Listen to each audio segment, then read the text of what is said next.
شب 8 اکتبر سال 2023 تخمینا ساعت 19:00 دقیقه راننده автомашини тамғаи Opel Astra اسماعیلوف ذکری‌الله سال تولدش 2000 ساکن نوحه دنغره هنگام حرکت از سمت دهه نوآباد به سمت دهه سنگتوده نوحه مذکور از حوزه دوره واسطه نقلیات نبرآمده پیادهگرد پیرمرد 82 ساله ساکن همین نوحه را پخش نموده از جای حادثه فرار میکند.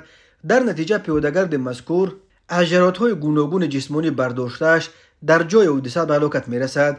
از روی این حادثه تحقیقاتی ادامه دارد.